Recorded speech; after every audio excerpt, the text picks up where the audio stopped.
नमस्कार, मैं हूं आपके साथ रोशनी शर्मा और आप देख रहे हैं खबर समय जगत। आइए नजर डालते हैं आज के मुख्य समाचारों पर। भोपाल वरिष्ठ भाजपा नेता पूर्व विधायक एवं पूर्व राज्यसभा सांसद रघुनंदन शर्मा के जीवन के 75 वर्ष पूर्ण होने के उपलक्ष्य में भाजपा द्वारा उनका अमृत महोत्सव मनाने की तैयारी चल रही है।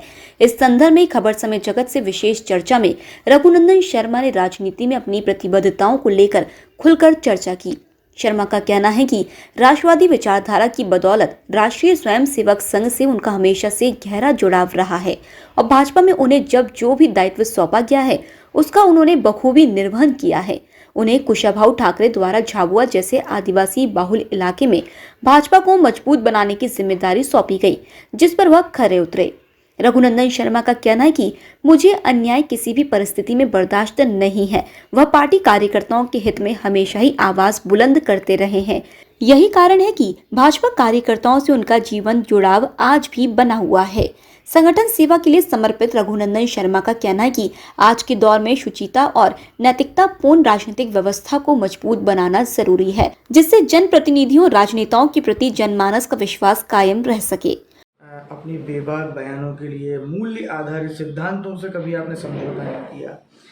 आज के इस परिदृश्यों को देखते हुए आज जो कार्यकर्ता युवा अवस्था में हैं इस पार्टी में, उन कार्यकर्ताओं को या आज के सभी नेताओं को आप क्या संदेश देना चाहेंगे? अंतिम सवाल आप। देखिए, व्यक्ति को कोई महत्वाकांक्षा नहीं पालना चाहिए जी। काम करना, कर्मण्येवाधिकार रास्ते का जो श्री कृष्ण का गीता में संदेश है उसके अनुसार अपने जीवन को ढालने की आवश्यकता है। कर्म करते जाओ, कर्म करते जाओ। मैंने अपने जीवन में कभी नहीं सोचा था कि मैं विधायक बनूंगा, कभी नहीं सोचा था कि मैं एमएलए बनूं। मैंने तो ये भी नहीं सोचा था कि कार्यकर्ता मेरा सम्मान करेंगे, इसकी भी आवश्यकता नहीं थी। लेकिन ये सब अपने कर्म के आधार पर, कार्य के आधार पर समाज मूल्य निर्धारित करता है, बशर्ते हम मूल्यों से समझौता न करें। मूल्यों से समझौता करेंगे तो समाज आपका मूल्य नहीं करेगा। और युवाओं को भी मैं ये संदेश देना चाहूँगा कि वे मूल्यों की राजनीति करें, आदर्श की राजनीति करें और सिद्धांतों के प्रति निष्ठावान बने रहें। यानी कि अपना कद इतना बड़ा कर लो, हर पद उसके आगे छोटा लगे। निश्चित रूप से हम सब लोगों को, यानी विशेषकर युवाओं को, आज के वैश्विक समाज में, क्योंकि विश्व बहुत छोटा हो गया है और इसलिए इस अपने देश को सुरक्षित और सशक्त बनाना और इसका गौरव बढ़ाना, उसके लिए हमें काम करना चाहिए, जीवन लगाना चाहिए। ये युवा को अपने जीवन का लक्ष्य बनाना चाहिए। मैं उनसे यही आग्रह करूँगा और उसी ध्येय के साथ, उसी लक्ष्य के साथ, सिद्धांतों से और मूल्यों से समझौता न करने की प्रेरणा लेकर के वो काम करें, तभी भारतवर्ष विश्व की शक्ति बन पाएगा। बहुत धन्यवाद दादा, आपने हमारे साथ चर्चा की, समय निकाला।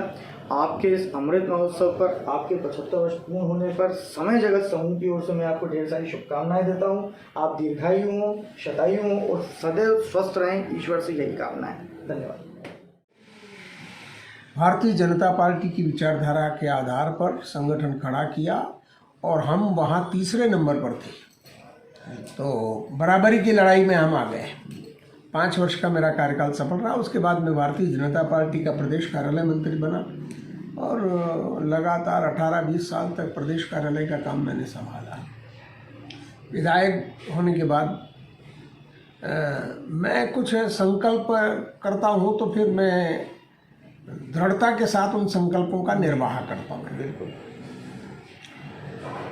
अन्याय और अत्याचार मुझे पसंद नहीं है और इसलिए जिसके साथ भी कोई अन्याय होता है, अनीति होती है, तो मैं उसको अपना मान करके और उसके साथ लड़ाई में जुट जाता हूँ। और यही कारण है कि कार्यकर्ताओं का विश्वास मेरे प्रति तब से अब तक बना हुआ है और प्रदेश भर में ऐसा लगता है कि यदि सब ओर से निराशा है तो रघुनंदन जी के पास चलना चाहिए और वो अपनी लड़ाई लड़ेंगे और मैं लड़ता भी हूँ। क्यों? अपने लिए नहीं लड़ता हूँ जी। राजनीति में जिस तरीके से आज बदलाव देखने को मिल रहे हैं, पहले आप जिस समय की राजनीति की बात कर रहे हैं कि मैंने एक बार चुनाव लड़ने का संकल्प किया ताकि और भी लोगों को क्या किस तरह से देखते हैं और क्या कहें? देखिए, ईश्वर की कृपा है कि हमको मनुष्य जन्म दे करके यहाँ भेजा, और वो भी और बड़ी ईश्वर की कृपा ये है कि वो भारतवर्ष में हम आए। ये सौभाग्य की बात है कि भारतवर्ष में जन्म लेना और फिर अच्छे संस्कारित परिवार में व्यक्ति आ जाए तो फिर उसका मार्ग प्रशस्त होता है और जीवन सार्थक हो जाता है। यद्यपि मेरे पिताजी छोटे से किसान थे और आर्थिक अभाव में ही उनका जीवन बीता है, मैंने भी आर्थिक अभाव में ही अपना प्रारंभिक बाल्यकाल और उसके बाद यौवन अवस्था तक काफ़ी संघर्ष किया है। लेकिन उसके बाद मैं राष्ट्रवादी विचारधारा से जुड़ा राष्ट्रीय स्वयंसेवक संघ का स्वयंसेवक बना, और उसके बाद मैंने भी तय कर लिया कि राष्ट्र के लिए, हिंदुत्व के लिए, समाज के लिए काम करना, और उसी में मैं जुट गया। पूरा समय दे करके संघ के अनुसार काम करना, संघ के निर्देश के अनुसार काम करना। आपातकाल में मैं भूमिगत रह करके मीसाबंदियों की सेवा, जो उनकी सहायता कर सकता था की। उसके बाद मुझे पार्टी ने 1977 में चुनाव लड़वा दिया। आपातकाल की समाप्ति के बाद विधायक बन गया जी। लेकिन मैंने तय किया कि एक बार से ज़्यादा मैं चुनाव नहीं लड़ूंगा, क्योंकि बाकी लोगों को भी अवसर मिलना चाहिए। बिल्कुल। और मैंने अपने संकल्प के अनुसार उसके बाद चुनाव नहीं लड़ा, और पार्टी ने मुझे पूर्णकालिक कार्यकर्ता के रूप में दायित्व सौंपा। रतलाम, झाबुआ, मंदसौर, नीमच, इन जिलों का मैं संगठन मंत्री बना। मुझे ठाकरे जी ने कहा कि झाबुआ में काम खड़ा करना एक चुनौती है, तुम जाओ आदिवासियों के बीच में काम करो। भोपाल से खबर समय जगत के लिए संवाददाता संदेश नेमा की report. For latest news, subscribe to our channel and press the bell icon.